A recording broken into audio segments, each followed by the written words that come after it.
Welcome back to the deep dive. I want to start today by asking you to picture a man, just a generic middle-aged man standing at a bus stop. Okay. He's wearing a slightly shabby gray suit, maybe a hat that's seen better days. He's clutching a beat-up leather briefcase, thick glasses. Right. You'd see him everywhere. Exactly. He looks like a high school math teacher or maybe a mid-level bureaucrat who stamps forms at the post office. He is the definition of nondescript. If you saw him, you wouldn't just forget him. You'd barely register he was there in the first place. And that invisibility, that sheer blandness is the most terrifying part of the story we're covering today. Yeah. Because that man you're picturing, that is the face of one of the most prolific and savage serial killers in recorded history. We are talking, of course, about Andrei Chikatilo. The names attached to him are enough to make you want to turn the lights on. The Butcher of Rostov, the Red Ripper, the Forest Strip Killer. And the numbers. The numbers are just staggering. 52 convictions, 56 confessions. And these happened over a 12-year period, from 1978 all the way to 1990. It's a case that really redefines the word nightmare. Mm-hmm. But you hit on something absolutely crucial in that opening image, the paradox. Paradox, right. How does a man commit more than 50 murders? And we were talking about brutal, messy, chaotic murders while living a completely mundane life as a husband, a father of two, and a loyal card-carrying member of the Communist Party. That's the mission for this deep dive. We aren't just here to recount the gore because, frankly, there's too much of it and it becomes almost numbing. We are here to understand the mechanism. Yes. How did the human mind break in such a specific way to create him? And maybe more importantly, how did the society around him break in a way that allowed him to keep doing it for over a decade? That second question is, I think, just as important as the first. You have to look at the ecosystem he operated in. This was the Soviet Union in the 1970s and 80s, a closed society. And there was a very specific ideological belief held by the state that became a fatal blind spot. The belief was that serial killing was, and I quote, a capitalist disease. Okay, stick a pin in that because that sounds absolutely insane to modern ears. They essentially believed that because they were a socialist country, they were immune to serial killers. Effectively, yes. The official party line was that these kinds of crimes, these sex maniacs as they call them, were a product of Western decadence. It's caused by what? Pornography. Pornography, social inequality, the dog-eat-dog nature of capitalism. The Soviet Union, in contrast, was promoted as a harmonious society. Everyone had a job, everyone had housing, everyone had purpose. Therefore, theoretically, there was no sociological trigger for a serial killer to even exist. So if your official map says monsters don't live here, but you start finding bodies, you don't look for a monster. Like you look for something else. You look for spies or foreign agents or just common hooligans, or you deny the pattern entirely. That ideological denial created this massive shadow. And in that shadow, Andrei Chikatilo operated with near impunity. Well, let's turn on the flashlight and look into that shadow. To understand the man in the gray suit, we have to go way, way back. Before the murders, we have to go back to Ukraine in the 1930s. And looking at the research, his childhood reads like a laundry list of the worst things that can happen to a human being. It's almost unbelievable. It's a perfect case study in trauma. Andrei Romanovich Chikatilo was born in October 1936 in a small village called Yabludny. Now, you have to think about that time and place. Ukraine in the mid-1930s. That puts him squarely in the shadow of the Holodomor, the terror famine. Exactly right.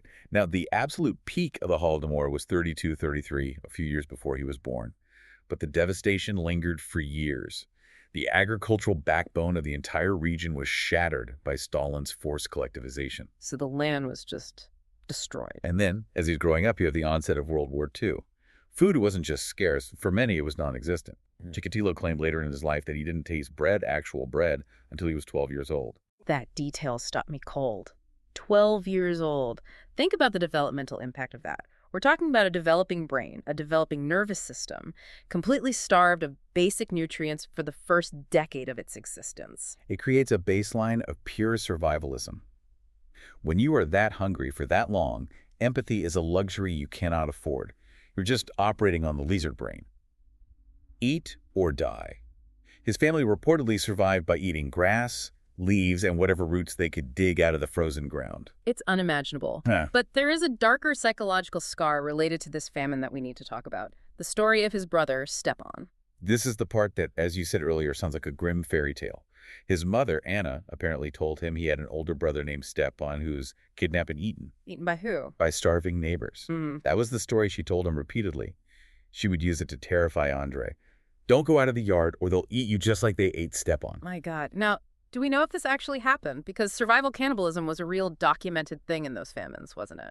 It was a documented tragic phenomenon, yes. But here's the thing. Biographers and historians have never found a birth certificate or a death certificate for Stepan Chikatilo. So the brother might not have even existed? It's entirely possible he never existed, or if he did, he died of a common illness. But here is the crucial point for our profile. It doesn't matter if it was true. Because Andrei believed it. Exactly. To him, it was an absolute terrifying fact. He grew up with this core belief that the world is a place where people eat people, that human bodies are not sacred vessels, but meat, and that he specifically was prey. That is a horrifying foundational brick for a child's psyche. And his mother doesn't exactly sound like a nurturing figure who helped him process that fear? Far from it. Anna was described as harsh, cold, and physically abusive. Chikatilo was a bedwetter chronic enuresis, which is very common in traumatized children. Right.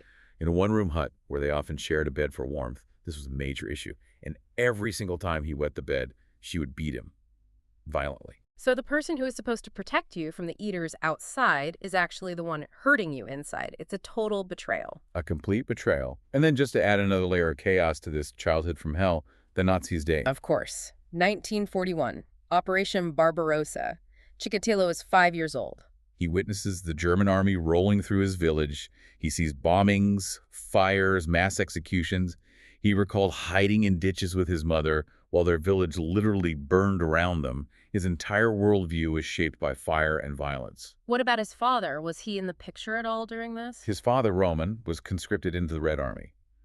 Almost immediately, he was captured by the Germans and held as a prisoner of war. Okay. Now, in most countries, a POW returning home is treated as a hero, or at least a victim of war. But in Stalin's Russia, under the infamous Order No. 270, surrendering was considered treason. Right, the cowardice label. There is no such thing as an honorable surrender. So when Roman finally returned after the war, he wasn't welcomed back. He was branded a traitor. He was socially ostracized. This meant the Chikatilo family was at the absolute bottom of the social hierarchy. Andrei was the son of a traitor, poor, starving, and wearing rags. So he enters adolescence with zero self-worth. He's bullied, he's an outcast. How does he cope? Because usually kids like that either crumble or they find some kind of shield. He built a shield out of ideology. If he couldn't be physically strong, he was very frail and sickly, and he couldn't be socially popular, he decided he would be the perfect Soviet citizen. He'd be the best communist. The very best. He buried himself in books. He memorized Marxist-Leninist theory. He became an ardent, almost fanatical young communist. He would lecture other kids. That's a classic overcompensation. You can make fun of my clothes, but you can't make fun of my devotion to the party. Precisely. It gave him a sense of power and righteousness that he couldn't find anywhere else. He eventually applied to law school, hoping to become part of the system, but his father's traitor status likely caused his rejection. So he pivoted to engineering and communications. But as he's trying to build this normal life, this new, devastating problem emerges. One that shattered his attempts to be a normal man. This is maybe the central psychological wound. We're talking about the impotence. Yes. Chronic psychological and physiological impotence. As he reached puberty, he found he could not achieve an erection. He was physically incapable of conventional sex. And in a culture that values strength, stoicism, and virility, that has to be just a crushing private humiliation. It was the ultimate humiliation. He tried to date, he tried to form connections, but every attempt at intimacy ended in abject failure and shame.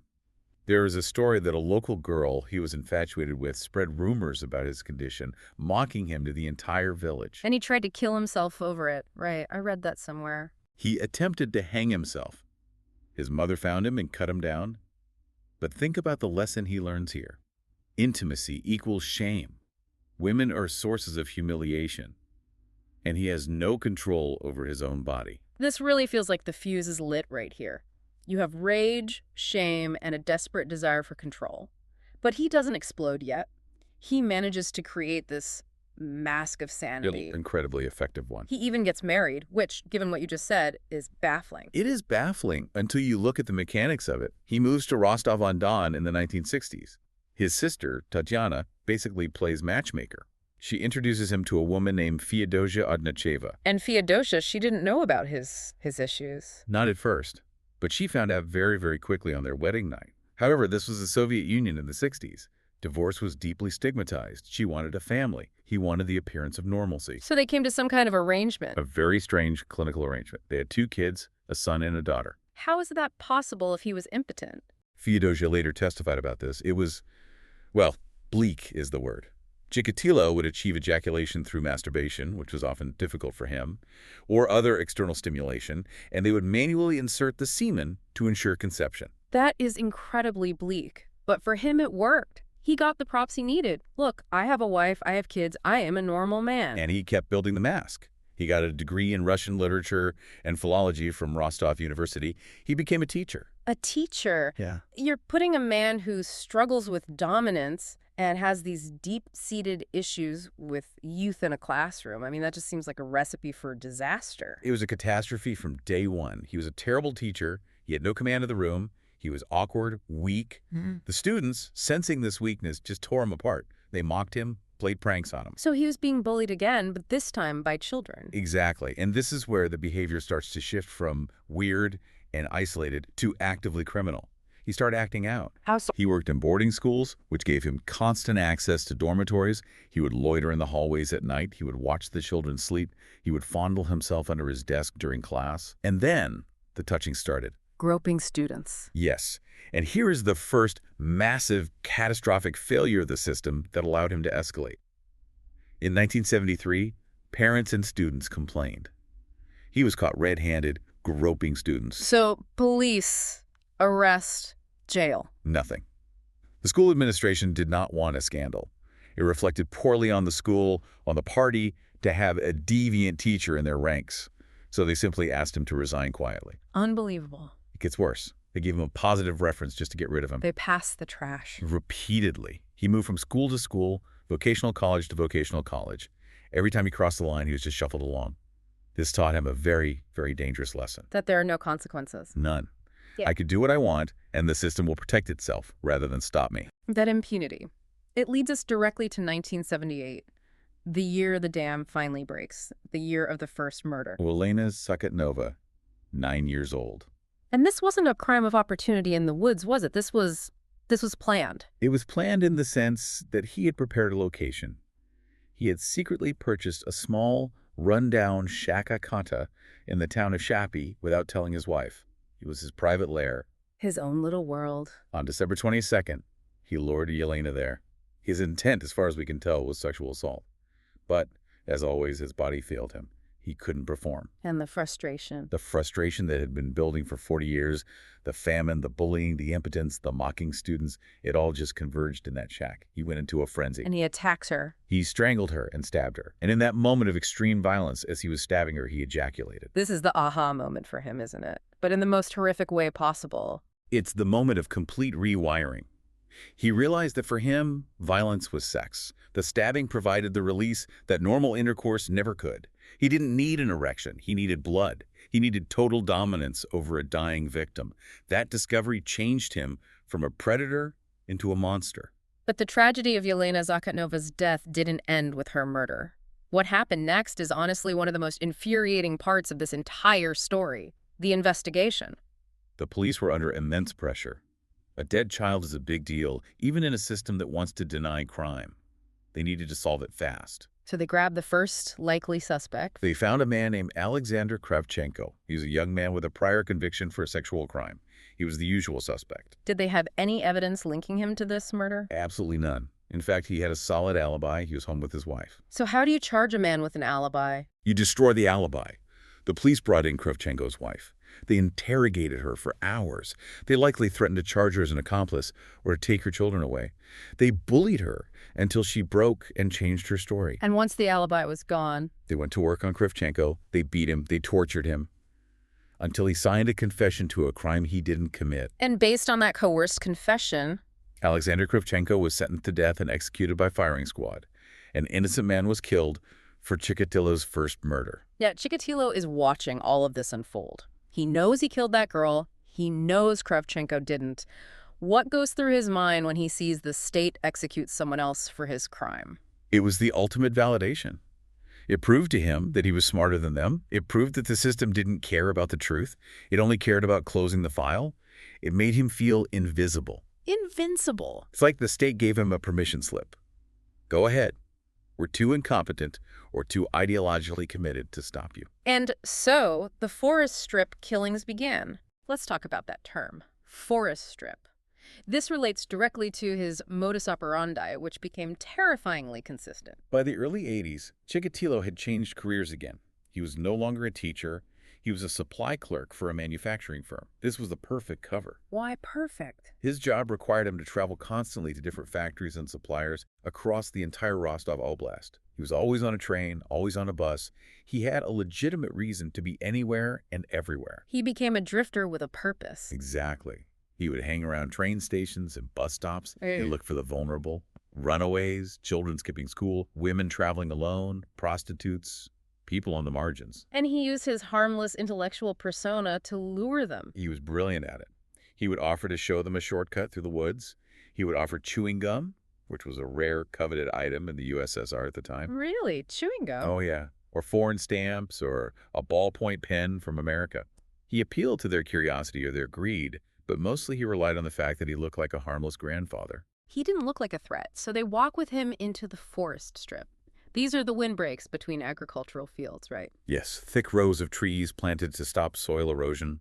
They are everywhere in rural Russia.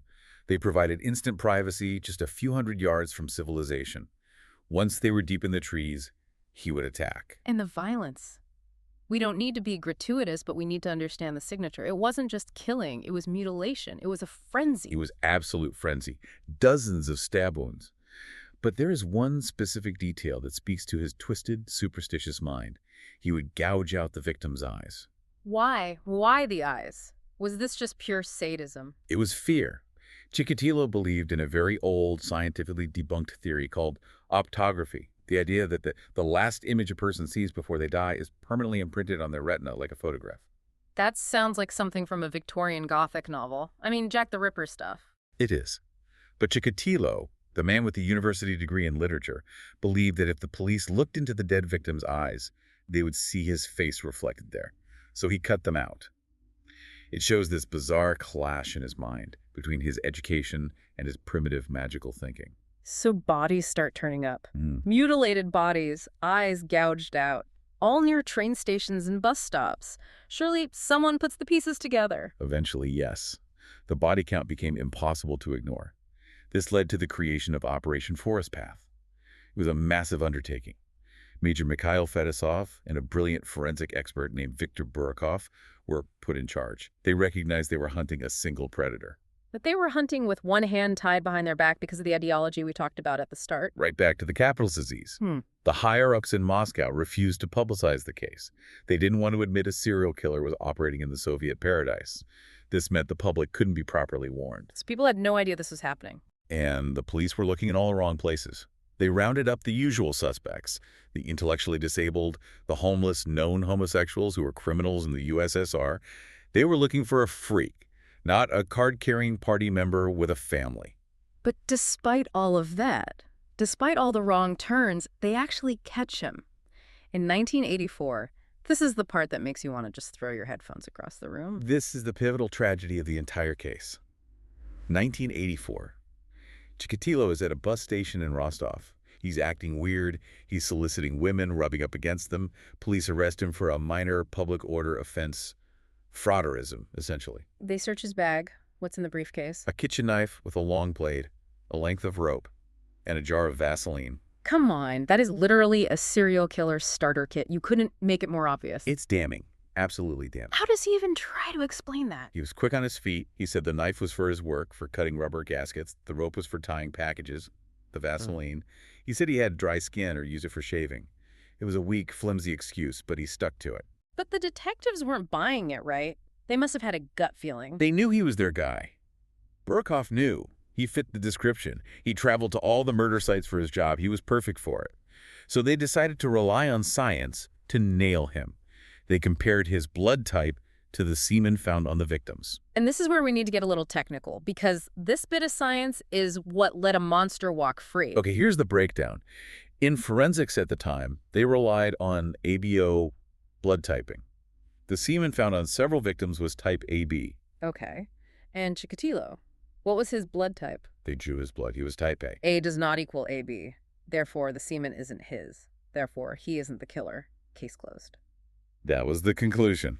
But it gets weirder. The scientists came up with an explanation for why the police were so convinced it was him, even though the blood didn't match. They called it paradoxical secretion. What on earth does that mean?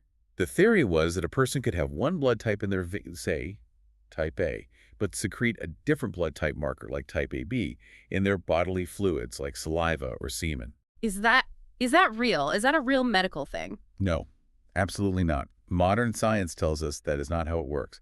People are either secretors, meaning their blood type antigen shows up in their fluids, or non-secretors, meaning it doesn't. You don't secrete a different blood type. So how did they get type AB from the crime scenes? What happened? Most likely, the samples were contaminated. They were old. They were mixing the killer's fluids with the victim's blood or other fluids, or the testing itself was just fundamentally botched. But the result was catastrophic. The lab report said, he is type A. The killer is type AB. It cannot be him. And because of that one piece of paper, they ignored the knife, the rope, the travel logs, and their own detective's instincts. They had to. In the rigid Soviet system, the word of the scientific expert was absolute. They released him. They actually sent him to prison for a few months on a petty theft charge. He'd stolen a roll of linoleum from his work just to pin something on him, but they cleared him of the murders. They let him go, and he went on to kill for 6 more years. 6 more years. More than 20 victims died after he was released in 1984. 20 lives that should have been saved. And Chikatilo, he felt untouchable. He felt like he was protected by destiny itself. But Viktor Burakov, the detective, he didn't give up, did he? He knew something was fundamentally wrong. Burakov was haunted by this case. He was obsessed. He knew the standard police methods were failing. So in 1985, he did something radical for the Soviet Union. He went outside the police system. Where did he go? He contacted a psychiatrist named Dr. Alexander Buchanovsky. Why was that so radical? I mean, we've had criminal profiling in the West for ages. Because in the USSR, psychiatry was often used as a political weapon. If you disagreed with the party, you were diagnosed with sluggish schizophrenia and locked away in a mental institution. It wasn't really used for legitimate criminal profiling. It was seen as a kind of Western pseudoscience. So Burakov asking for a profile was basically him admitting that the entire system wasn't enough? Exactly. He was desperate. He gave Buchanovsky all the files, the gruesome crime scene photos, the reports. Buchanovsky spent nights poring over the material, and he wrote a document called the Prospective Portrait. And what did it say? It was eerily, chillingly accurate. He didn't describe a raving lunatic. He described it as a psychological mistake of nature. He said the killer was likely a man between 45 and 50, a family man, seemingly normal, but suffering from profound sexual impotence. Wow. He said he wasn't killing for hate or for pleasure in the normal sense, but for sexual substitution. The violence was his orgasm. He absolutely nailed him. He described Chikatilo perfectly without ever having met him or even knowing he existed. It was a game changer. It gave the investigation a new lens. They'd stopped looking for the crazy person and started looking for the invisible person. But even with the profile, Chikatilo was a ghost. And the killing continued. The spree actually intensified in the late 80s. And he started targeting boys more frequently. Why the shift in victimology? Part of it was likely opportunity, but part of it was probably that as he got older, he felt physically weaker. Boys were perhaps easier to lure or overpower than adult women, and he was traveling even more for his job. It was like a production schedule of death tied to his work trips. But every spree has to end. 1990, the net finally tightens. The police decided to flood the zone. Operation Forest Path placed officers, both uniformed and undercover, at every major train station and bus stop in the entire region. They were watching everyone. And on November 6th, 1990, an officer named Igor Rybakov is at the Dunleskos station. It's a small rural station, not a major hub. Rybakov sees this man walking out of the woods. The man is wearing a suit and a hat, but he just looks wrong. Wrong how? He's carrying a nylon sports bag. There's a red smear on his cheek.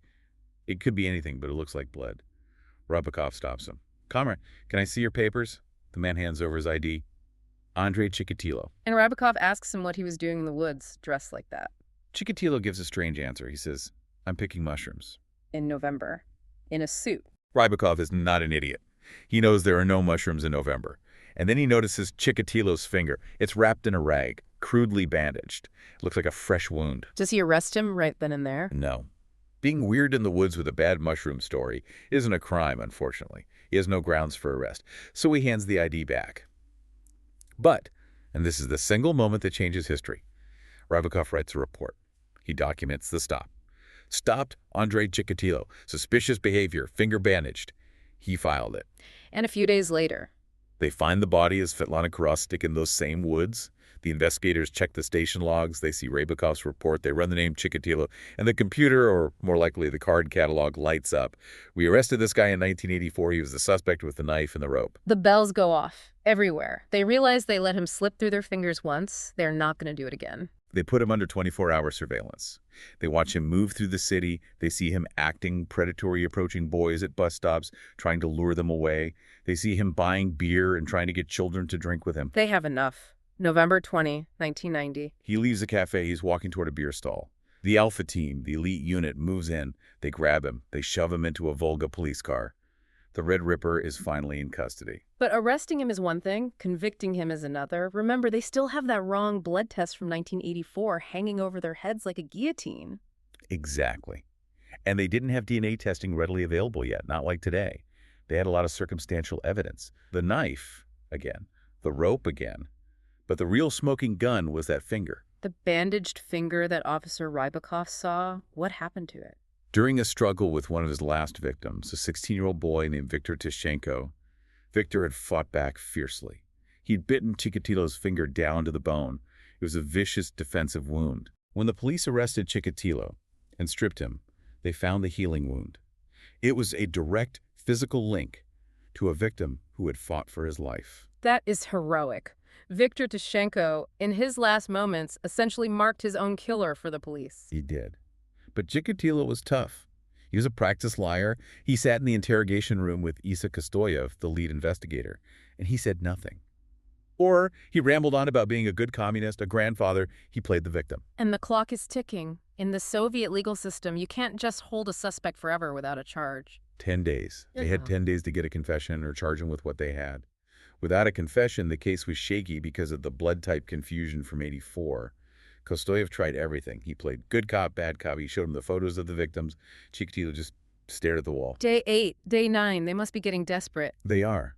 Kostoyev realizes he can't bully a confession out of this man. He needs a different key. He needs to unlock his mind.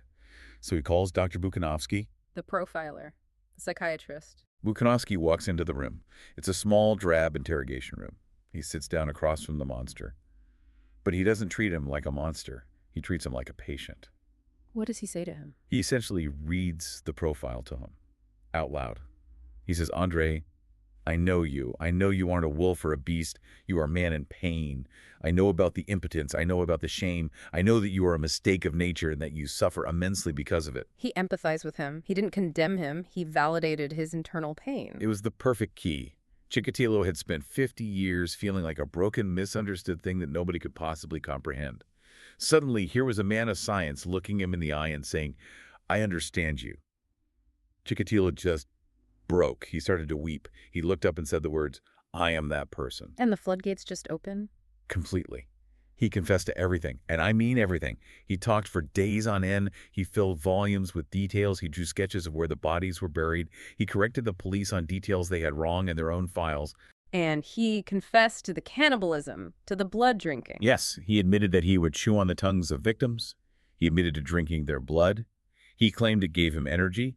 He also explained the eye gouging. He said he eventually realized the optogram theory was probably fake, but by then it was just part of his ritual. It's chilling that he confessed not out of guilt, but out of, what, a sense of relief. Relief and, I think, a deep-seated narcissism. Finally, someone was paying attention to his life's work. He wanted to be studied. He wanted to be important, even if it was for being a monster. So we go to trial. April 1992, the Soviet Union has just collapsed. It's a new, chaotic Russia. The trial is a complete media circus. It was one of the first major media events of the post-Soviet era. It was held in a massive hall to accommodate the public and the press. And for Chikatilo's safety, they built a literal iron cage in the middle of the courtroom. To protect him from the victims' families? Oh, yes. The parents of the murdered children were there. They were screaming, fainting, throwing things at the cage. If he hadn't been in there, they would have torn him to pieces with their bare hands. And Chikatilo, he puts on a show inside the cage. A complete circus act. He decided to play the insanity card. He shaved his head, he wore an athletic suit, and he just acted deranged. He would shout gibberish, he would lower his pants and expose himself to the judge, he would scream, "I am a pregnant woman." He also sang right. He would sing the Internationale, the old communist anthem, at the top of his lungs. Singing the communist anthem in 1992, right after the fall of the USSR. There's a dark, pathetic irony there. He's singing the song of the dead system that enabled him. It was pure theater. He thought if he looked crazy enough, they would just send him to a hospital for the rest of his life. But Buchanovsky and other psychiatrists testified. They said, "Do not be fooled. He is sane. He knows right from wrong. This is a calculated act." And the judge, a man named Akubzanov, he wasn't fooled either. Not for a second. The verdict was read. It took days to read the full verdict because there were so many individual counts. He was found guilty of 52 murders. The judge sentenced him to death for each one. 52 separate death sentences. And the judge took the opportunity to publicly slam the system. He called out the paradoxical secretion error. He called out the school administrators who just passed him along. He made it crystal clear. Chikatilo held the knife, but the system held the door wide open for him. Chikatilo appealed, of course. He even wrote a letter to Boris Yeltsin, the new president. He asked for mercy. He claimed he was a victim of the Stalinist era, that his mind was broken by his childhood. Yeltsin denied the appeal instantly. So February 14, 1994, Valentine's Day of all days. They took him to Novocherkassk prison. They led him down a corridor into a soundproof room, a stark concrete room. An executioner stepped up behind him and fired a single pistol shot into the back of his head, just behind the right ear. Were there any last words? He was reportedly in shock. He was told he was being moved for another medical exam. He didn't know it was the end until the gun was against his head. And just like that, the Red Ripper was gone. Buried in an unmarked grave in the prison yard. Erased from the world. You know, when we do these deep dives, we usually try to find an aha moment or a clear takeaway. But this one, it just leaves this heavy, awful residue. It does. It forces us to confront the fact that evil doesn't always look like a monster from a movie. It looks like a math teacher. It looks like your neighbor. It looks like nothing at all. And it forces us to look at the systems we trust. The science, the police, the government, that whole structure. That's the real horror story here, I think. It's not just the man with the knife. It's the arrogance of an ideology that said, we are perfect, therefore this can't be happening. That arrogance cost dozens and dozens of lives. I just keep coming back to that blood test in 1984. The paradoxical secretion, that one moment. It's the hinge of history for so many people. The single point where everything could have been stopped. It makes me wonder, and this is the thought I kind of want to leave you with today. We trust forensics. We trust DNA now, of course. We trust the file in the cabinet, the report from the lab. But human beings make those files. Human beings run those labs. And we are all fallible. Right. So how many monsters are out there right now walking free? Not because they are criminal geniuses, but because someone, somewhere, mislabeled a vial. Or because a form got lost in the mail. Or because a police department didn't want to admit they had a problem they couldn't solve. That is a terrifying thought. The idea that clerical error could be the best friend a serial killer ever had. On that incredibly uplifting note, we're going to wrap up this deep dive. Stay vigilant out there. And we'll see you next time.